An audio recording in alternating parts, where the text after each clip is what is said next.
Hey, sometimes I love being wrong. And this is one of those cases. I was right in that the Steelers won this game. It's just the how and what exactly happened. Now, I think most of us could have predicted some type of slugfest like this, 18-16 score. But these 2024 versions of the Steelers and Ravens, I thought it would go in a little different direction. The game I'm talking about with the Steelers putting up more points. The offense has been looking really good under Russ. The Ravens defense, particularly that pass defense, has been one of the worst in the league. So I thought it was going to be a little bit more of a higher scoring affair. I think my final score prediction was 28-20 or like 28-21. But I'll take this too. I will definitely take this too. I thought going in, what have I been saying the last however many weeks, 2-3 weeks, ever since I saw Russ's first start and what the offense has been doing the last like 3-4 games, putting up 30 points per game. I said I feel like I could trust the offense more at this point than the defense, because the defense over the last 4 or 5 weeks has been sketchy at times. I think there's been this weird Jekyll and Hyde effect that, yes, we are making some timely stops, we're getting some timely turnovers, but we also at times are getting bailed out by the refs with some questionable calls. We are giving up some big plays on the ground. The tackling hasn't been completely there, and have just let teams that shouldn't be hanging around. We're enabling those teams to hang around in the fourth quarter and potentially have a chance to tie it up or make the game closer than what it should be. I'm thinking the Giants game. I'm thinking the Raiders game. I'm thinking even in the Commanders game. Like there were spots in the Commanders game where you're just looking at the defense. This defense should be better than what we're seeing. And if you want to even go back to the Colts game against Anthony Richardson and Flacco, in the Cowboys game too, Dak had a bunch of no names out there outside of CeeDee Lamb, but they were still moving the ball on us. So there have been times over recent weeks where the defense just, in my opinion, hasn't been living up to the bill of expectations and what you think a Steelers defense should be, given what we've seen from Steelers defenses in the past and how we've allocated the money to the defensive side of the ball and the names that we got. You're just thinking the defense is going to be the stable force on this team. And the offense, if you can at least do better than what you were doing last year, if you could put up at least 20 plus points, that'll be house money. We're going to be good. We're going to be on our way. But man, it seems like things are flipping back. It really does. It seems like things are flipping back to the defense being that unit that we could count on. I mean, it is one game. It is one game. But this was a Ravens offense that everyone was talking about being unstoppable. This is a quarterback we went up against that is being talked about getting the MVP for the third time in his career. This is a Derrick Henry at running back that the Steelers went up against that is leading the league in rushing yards, leading the league in rushing attempts, is averaging 6.1 yards a carry, all that stuff. So it is only one game, but if you're going to do it against the team, I think you did it against the right team. You did it against this Baltimore team that everyone is saying is so hot, is the best team in the AFC or has the best chance to take down the Chiefs. Like, all right, bro. I don't know. They haven't played the Steelers yet, and that's another thing that I was saying going into this game.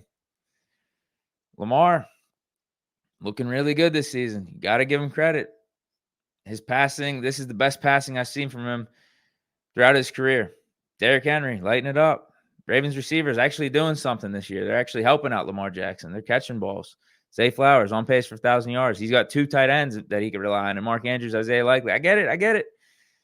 They look good. They haven't played the Steelers just yet.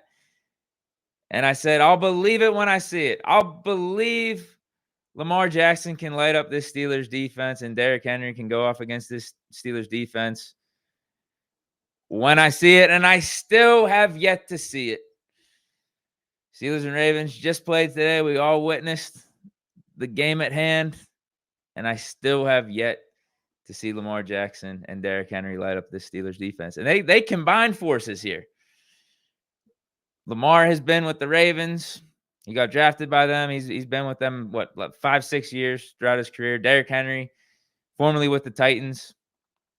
With those respective teams on their own as individuals, they haven't done anything. Now they combined.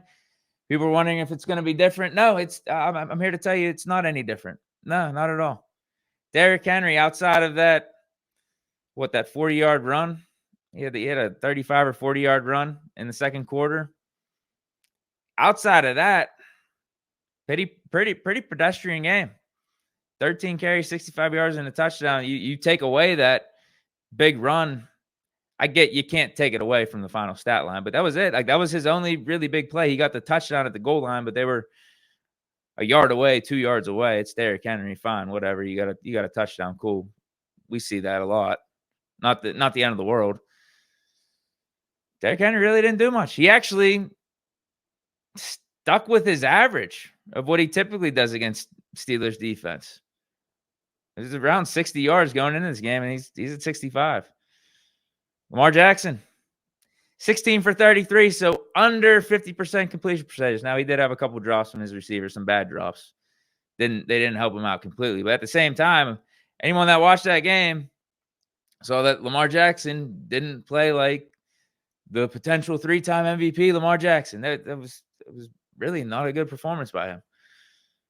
207 yards, a touchdown, a pick, had 46 on the ground. Nothing crazy. Had a couple sacks too. Should have had more, but it is Lamar Jackson. You got to give the dude props for escaping sacks and getting the ball out and stressing out defenses. He does that. He's a good player. We get it, but I'll believe it when I see it.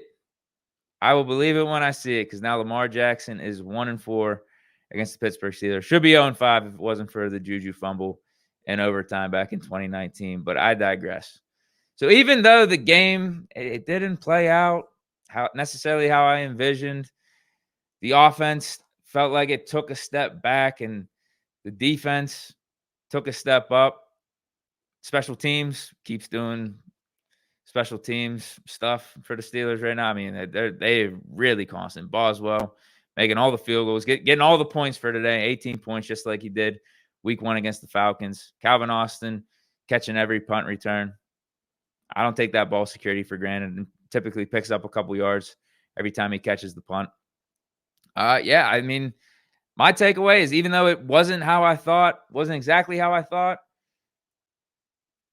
we got a team. Like, this is legitimately a team. Even though the offense took a step back, the defense took a step up. The defense picked up the offense when the offense was struggling and sputtering a little bit out there.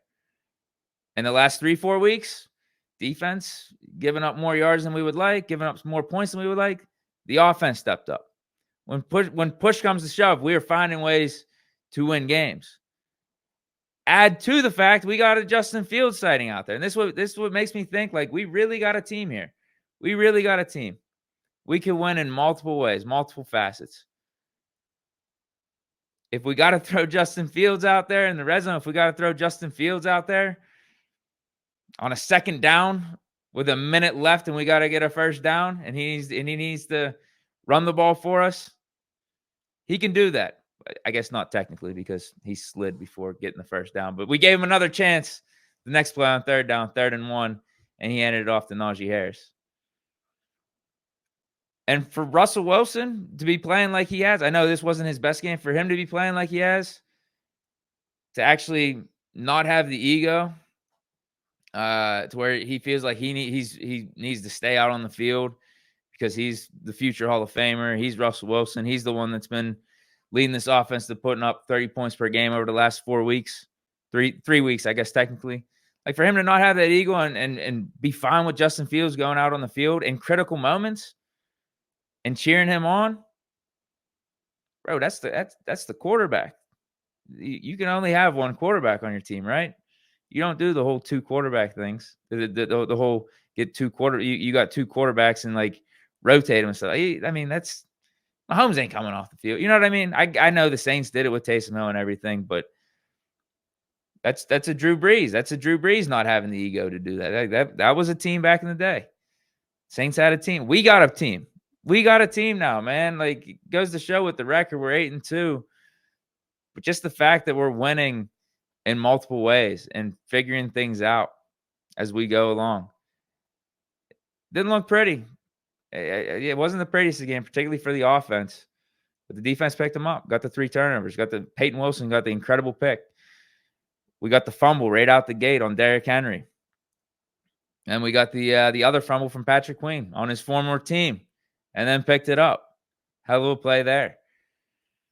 So Russ did what he had to do. It was actually, I think the offense was eerily reminiscent of the Justin Fields offense. It's funny we got the Justin Fields sighting in this game, but it was just like, Russ, don't turn the ball over. Defense is playing lights out right now. And we'll try to pick up the offense as time goes on. We'll try to heat up in the second half, which I feel like we did, but we just couldn't convert in the red zone. Couldn't convert. But really reminiscent of the Fields offense. But the good thing about Russell Wilson is if we do need him to turn it on in that second half, we do need him to turn it on in the third quarter, fourth quarter. He can do that. He can. Because I do think the offense was better, moved better. Just the stupid pick in the red zone. I don't know who you want to blame on that. Was that more on a Russ overthrow, Darnell not jumping up? Who knows? But I am happy to be wrong, particularly about the defense. And because that's the thing. What I've been saying the last couple games going into each one of these. What defense is going to show up? I mean, it's been kind of sketchy over the last however many weeks. I feel like I can rely on the offense more. But the defense, I feel like it shut me up right there. I feel like it proved that take wrong. But at the same time, I do feel like I called this game a little bit. Even though it wasn't the final score, the stats or the numbers weren't as gaudy. I didn't think Lamar was going to do really anything against the Steelers defense like that. I didn't think he was going to look like a 3-time MVP at least. I was thinking Derrick Henry, okay, he'll do something. He'll do something good, but it ain't going to be 100 yards a pop and getting multiple touchdowns. It ain't going to be like that. And then with our running attack, I felt like we were going to stick with the run, even though it wasn't going to be perfect. And we did. We got 122 on the ground, wore down the Ravens defense in the second half, only averaged 3.6 yards per carry. But it like the Commanders game, it was effective. So there were some things I called. But this defense looks like it's back. It's turning the corner back to what we witnessed the first 3 weeks of the season where they were carrying the team. They were the thing that it felt like we could rely on more out of the offensive and defensive units. Again, special teams has been just so consistent. But in terms of the two groups that are on the field the majority of the time between offense and defense, yeah, the defense, first 3 weeks, dominant. I think we were letting up less than 10 points per game. Feels like we might be getting back to that. It might be. It's one game, but we just did it against a Ravens offense that everyone was talking very, very highly about. What are you guys thinking, man? Big time win for the Steel City. Big time win for Pittsburgh. Jay Farrow says he found me on Bleach Report. That's good, dude. D. George has made Lamar look like he always does against us. Yep, pretty much. Pretty much. Manny Meek says, hope Benton and Porter are fine. Yeah, Keanu Benton got hurt. I don't remember if he returned. Joey Porter Jr. definitely returned, though. He had the big tackle on that 2-point conversion on Lamar Jackson. I guess Lamar technically got rid of it, but made that tackle on him. Held them to 16 points instead of tying it up. This is a great point. I'm glad you brought this up. I was going to talk about this at some point. God of Sports 39 says, where TF is Mike Williams? Good God, I'm tired of Van Jefferson and Calvin Austin. We finally got Mike Williams going in the second half. We finally got him out there. It's taken too long. And you notice how our offense did pick up in the second half, how it felt like Russell had many options at the table. Because what I was calling for is like, bro, why don't we let's just keep this really simple. Ravens defense, Ravens secondary, we know they're not that good this year. Let's get Pickens on one side. Let's get Mike Williams on the other side. Two guys that can catch the deep ball, can catch 50-50 passes. So if it's one-on-one, let's take our shot. If it's not one-on-one and they're in like a cover two and are drawing or putting their attention towards a Mike Williams and Pickens, That means the middle of the field is going to be open. So let's work the middle of the field. Let's get it to Darnell. Let's get it to Muth. Or we could just hand it off. And Najee should be able to pick up 5-6 yards a pop. And that's what we were looking like in the second half. So I'm with you. Mike Williams needs to be out there more, because if you're talking about throwing a pass in the red zone, if you're talking about throwing a vertical pass, I'd rather it be to Mike Williams than Van Jefferson or Calvin Austin, because we tried one to Calvin Austin early in the game and it hit off his shoulder pad. Should have caught it. There's no reason why he shouldn't have caught it. Now, maybe it's a different story if you're trying to throw a 60-yard bomb up to Calvin Austin. He's got separation on his guy, and because of his speed, you do that type of pass. You do that type of air attack. But when you're talking about like fade routes, you're talking about 50-50 balls, talking about red zone, Mike Williams is that guy. Mike Williams is that guy. We saw it last week. Dude caught a game-winning touchdown pass, 30-yard game-winning touchdown pass. I would like to think after we trade for him and he does that, we would be getting him on the field more, not less. And he was on the field more this game than he was Commanders, but less impact, at least from a target standpoint and a catching standpoint. But I do think he was having impact whenever we had him in there on formations, because it just opened more things up in the middle of the field.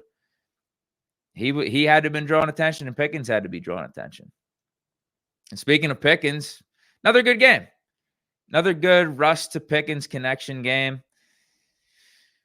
We still see the Pickens type of stuff pop up, and what I mean by that is just the not so detailed work.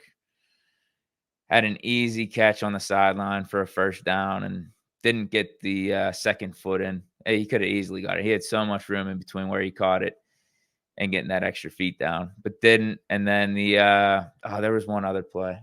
What one of them? It was the drop.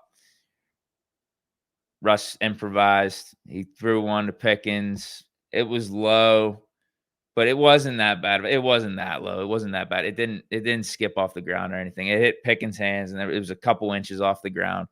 He should have caught it. I think that would have moved the chains. That would have got a first down. Although I think we might have got the first down anyway. But it's just little stuff like that pops up with Pickens that frustrates you, because you know he could be that much better. So if he catches those two passes, that ends up being 10 receptions for over 100 yards. But instead he gets 8 for 89. Can't be too hard on him, because he still is really good. He's still a top 10 receiver, top 15 receiver at least. Worst case, I think he's reached that top 10 status. But if you want to get top 3, if you want to really scratch the whole surface of what your ceiling is, then you gotta be making those plays. Justin Jefferson doesn't do that. It's not even a question. Justin Jefferson catches both those passes. Justin Jefferson gets those feet in. AB, a guy that we're very familiar with of being a franchise receiver, wide receiver one. He makes those catches. It's not even a question. JJ200 says Arthur Smith needs to be more creative in the red zone. This was bad. Maybe with those field formations, dude. We'll get Fields in the red zone more. He could be more creative there, because those worked. Those worked. I was proven wrong with those takes. I don't like the thought of getting your backup quarterback in there for certain downs, certain formations. And it's like, if you got a Russell Wilson, man, he should be able to get a critical third down for you. He should be able to punch it in on the red zone. I don't think we should have to be relying on the backup quarterback to do that stuff. I'd rather I can live more with, if it went bad, I could live more with Russell Wilson not converting on a third down, as opposed to we bring in Justin Fields on a third down and not getting it there. I can live with Russ. I can live with that. That's the guy you declared your starting quarterback. That's the guy whose name is Russell Wilson. That's the future Hall of Famer. That's the guy that's been there, done that. If it doesn't work with him, I can throw my hands up and be like, all right, I can live with that. Luckily, these Fields plays work, because if they didn't work, I'm singing a different tune. I'm sorry. It's a hindsight 2020 approach. You're playing the result. But I've never been a fan of that. I guess I'm old school in that sense. But it worked, man. The Field stuff worked today. It was 3 for 3. Every time he was out there, we got positive yards. We got positive plays out of him. So respect for that. Respect. We called them at the right time. We had the right plays. Fields executed. Kind of, again, on that second time he was out there when he needed the first down, he slid. you just got to get the first down, bro. I like the broadcaster's perspective, or at least how they brought it up, that Fields is thinking that he needs to protect the ball because a turnover there would have been devastating. But at the same time, just get the first down, dude. Make the play to win the game. Don't be living in your fears. Just get the first down. That was frustrating. But turns out it didn't kill us, didn't hurt us. In fact, it was a positive play. It got us to 3rd and short, and then good handoff to Najee. In fact, I was so caught up in the moment. You know how I'm talking about not liking the gimmicky stuff, or not liking having backup quarterback formations and taking Russ out of the game. In the moment, I said on 3rd and 1, it's so obvious we're going to run the ball. If we're going to do that, why not get Fields out there? Just get him out there so we could do a read option. He could at least do some misdirection, draw some attention towards himself, because if we're just going to do it with Russ, they're going to stack the box and either try to stop a QB sneak or run up the middle with Najee, because we already witnessed that early in the game. We witnessed us trying to convert on 4th down or 3rd and shorts by just sneaking it or handing it off to Najee, and we failed. So why are we going to do that again? Which we didn't. And I guess you got to credit the coaching staff. You got to credit Tomlin. You got to credit Arthur Smith for being creative. So back to your point about getting creative in the red zone, maybe there is more Fields packages. And I just pray to God that they work. Fields looked good today, man. Yeah, Fields, he played good. And the 3 plays he was out there, he was giving you some Justin Fields stuff, giving you some Justin Fields athleticism, some Justin Fields pop, just some of that wow factor, which is why this is why we were liking what Fields was doing in those first 6 weeks. That's some of the stuff that we saw. JJ200 asks, how's Broderick so bad, but then he's so good, but mostly bad? Yeah, it's just, I think it's part of his game right now, unfortunately. I think it's just what you can expect. The sad part is we drafted him in the 1st round. We drafted him not to be so up and down. I think part of it might be injuries, some of the injuries that he dealt with going into this season. He said they weren't an excuse, but it's not. It can't be helping him. And I don't know if he's still dealing with those injuries. He's not popping up on the injury report, but going back to before the season started and he was getting cooked in preseason, he said basically, this is as healthy as I'm going to be. And he had that like arm brace on. I can't remember if he's dealing with a pec or if it was something with his elbow or bicep. But he's like, yeah, this is the healthiest I'm going to be.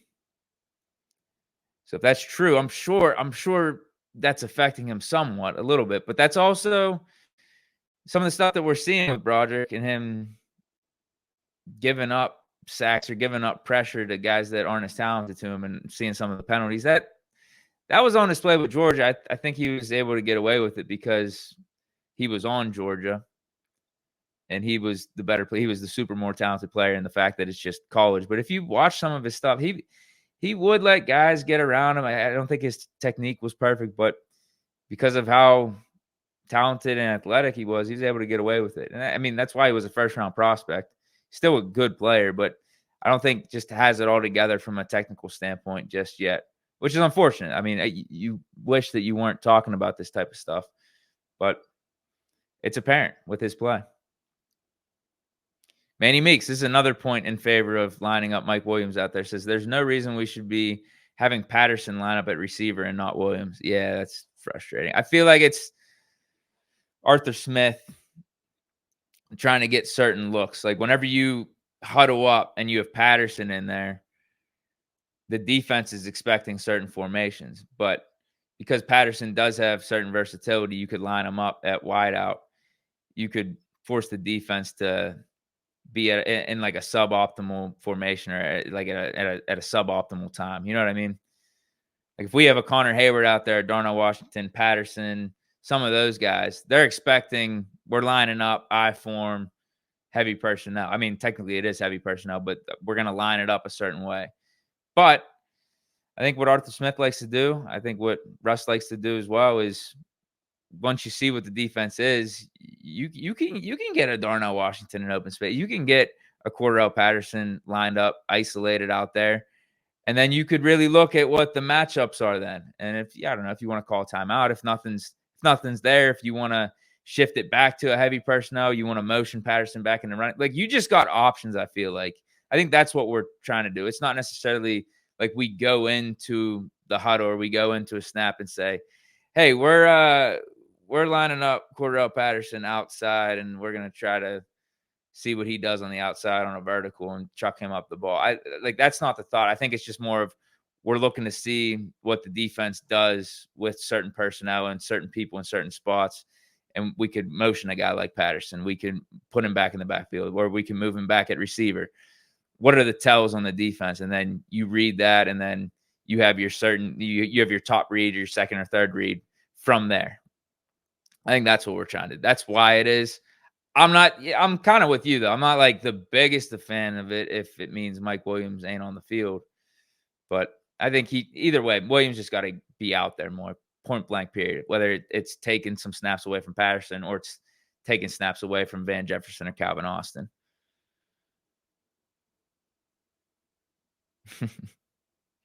JJ200 says, I love to complain and a win. How Steeler-like is that? Yeah, we shouldn't be complaining too much, man. We're 8-2, top of the division. Feels like we got a legit team here that can compete with anyone. We beat the Ravens. Everyone was talking about this being our toughest test up to this point. Last week it was the Commanders. Oh, now you're 7-2. You just beat the Commanders, but you haven't played AFC North ball yet. You haven't played some of the top contenders in the AFC. Well, we just did that and we won. And we won with our offense not looking the best. We won with Boswell putting up all of our points, all 18 of our points, all field goals. What does that tell you, man? What does that tell you? We can compete with anyone. I think that's what it does. I think we really got a team. We really got units that come together. We really got an offensive defense that could pick each other up when the other is lacking.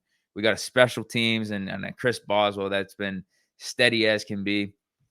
Why not like us against any other team in the AFC or any other team in the NFL? Why not? That's where we're at, right? We're literally 8-2. 8-2. Come on, man. If you want to talk about, oh, man, like you only 18 points, the offense, blah, blah, blah, this and that. Dude, the Chiefs just last week put up 16 points and won against the Broncos. Is anyone discrediting them as being a Super Bowl contender? No. No, not at all. Have they played every game this year where they've only put up 16 points? No, they haven't. They win in multiple ways, just like what the Steelers are doing right now. So why not us? Why not us? Danny Smith, Special Teams Coach of the Year. Yeah, if they gave out that award, for sure. Aiden says, happy to see Pat Queen ball out against his former team. Yeah, he did. He played good. There was one or two missed tackles by him. I'm like, bro, what's going on here? But he played good. Defense played. We got to give, I guess, more credit to defense. Can we give more props to the defense? Can we shout out some players here? Deshaun Elliott, right out the gate. He was lighting it up.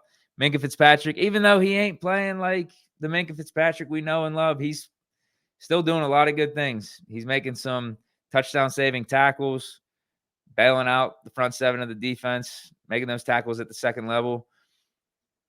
Pretty good in coverage. Yeah, he gave up a couple passes to Mark Andrews, but he was right there. It took a perfect pass, perfect catch for the Ravens to make a play. He's consistent for us. It's just we're not getting the wow factor. And is that the end of the world if we're, as a unit, giving up 16 points to the Ravens? No, I don't think it's the end of the world at all. Cam Hayward had some pass deflections. He almost had a sack or two, too. But, again, Lamar, he's pretty elusive. He knows how to get the ball out when he's about to take a hit. TJ Watt, he could have had more stats. He could have had more overall production. But Lamar got the ball out before TJ Watt was able to get him.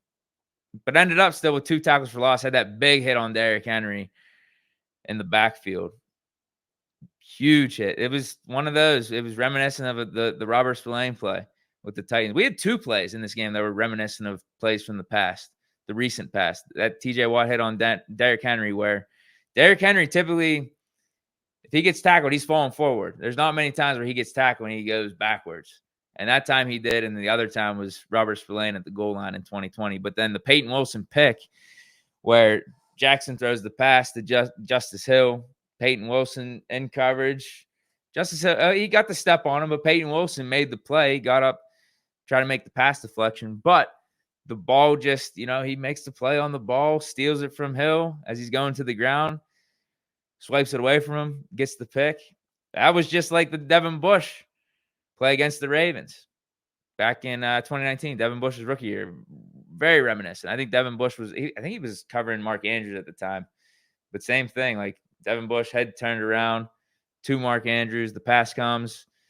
Devin tries to make the play, like the swipe the play, get the pass deflection, but ends up with the pick.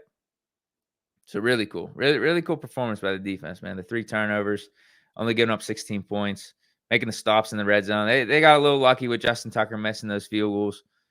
But hey, man, I'll take it all day. I'll take it all day. Joey Porter Jr., he got the nice tackle at the end. I think he was pretty good in coverage. Him and Dante Jackson were pretty good in coverage, I think, for the most part.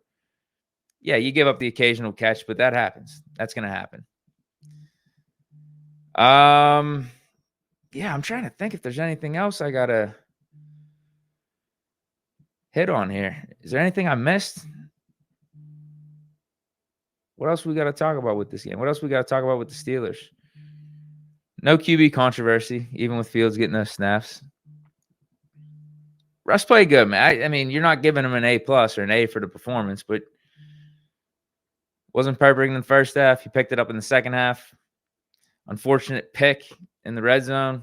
Yeah, it was, I mean, even closer than the red zone. I mean, technically it was the red zone, but we were right down at the goal line. We should have scored there. Right down at the goal line. That was an easy 3 points. But I just think you take the win. That's all. He played winning ball. I think that's what it comes down to. Played winning ball. It wasn't vintage Russ. It wasn't Seattle Russ. It was just winning ball. And sometimes you need that to get out of a stadium with a win. It's not going to be perfect week in and week out. Russ has been on a heater. Little heat check. That's all. Little heat check. But he still played good. He still played winning football. It's nothing to sneeze at. It's nothing to discredit. 23-36, 205. The unfortunate pick to Darnell Washington. He made winning plays. He got us in the position to win. Didn't make any back-breaking turnovers early in the game when the game was a little bit more in balance. And both teams were they were trying to feel out each other. They were trying to, like, on offense, we weren't doing much. For them on offense, they weren't doing much. But then second half, things started to open up more. And I think you got to chalk it up. Sometimes that's how Steelers-Ravens game go. They're going to be close. Definitely going to be close. Wax says, I was optimistic going into the season about this squad, but 8-2 is crazy. I think we got a real contender this year. And the Steelers just hit. With this win, they hit on the over-under line of 7.5. And we still got how many weeks left in the season? So credit to the Steelers there. Credit to anyone that picked the Steelers over win total as well. S-Delp77 says, time of possession. Yeah, what was that? What was that final stat line there? Because I was going to say, if I had to take a guess before I look at this, we smoked them.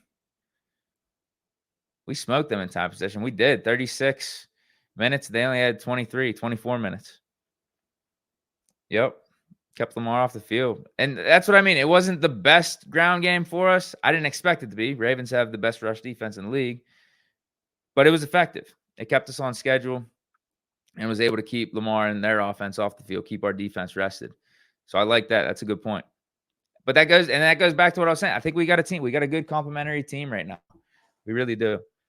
Offense is doing what it needs to win the game. Defense is doing what it needs to win the game. Even if the offense ain't perfect, they're doing what they need to do to win the game. Even when the defense ain't perfect, in recent weeks, they were making timely stops. They were getting timely turnovers. Now the rules flipped a little bit. Again, the offense this time, so-so. Defense really picked it up. Defense picked it up. But in the past, it was the offense picking up the defense in recent weeks. The offense putting up 30 points per game. We can win in multiple ways. When you can do that, you're a legit threat. But all right, guys. Appreciate everyone for stopping through. Appreciate the Steelers for winning. Making our Sunday better, making our Monday morning better too. Our whole week better. That's how it is in Pittsburgh. That's how it is with Steeler Nation. When the Steelers win, you're in a better mood. And luckily for us, I mean, depending on how you look at it, we do got the short week. Thursday going up against the Browns. I think it's a good way for us to keep this momentum rolling. I know the players don't necessarily like Thursday and the quick turnarounds, but if you can get out of that with a win, if we could just get out of I think it's on the road at Cleveland. If we get out of Cleveland with the win, then you got like the mini bye. And that's a nice little feature. We're going to have to deal with the same thing again on Christmas when we play the Chiefs Wednesday. Get that win, then you got that mini bye. And luckily, too, at that point, we're going to be a week away from the playoffs, I think. So getting these little buys late in the season could help us get healthy. We got the one Cleveland, and we got the one second to last week of the season. So I feel like we're in the playoffs. We're in the playoffs. Now it just comes down to seeding. Do we win the North? Can we get the 1 seed? Can we sneak in the 1 seed, man? Can we sneak in the 1 seed? If not, 2 or 3 seed, I ain't complaining. Give us a home playoff game. But all right, I'm out of here, guys. Stay chilling. Here we go, Steelers. Appreciate everyone for stopping through, giving your input, giving your takes. Peace.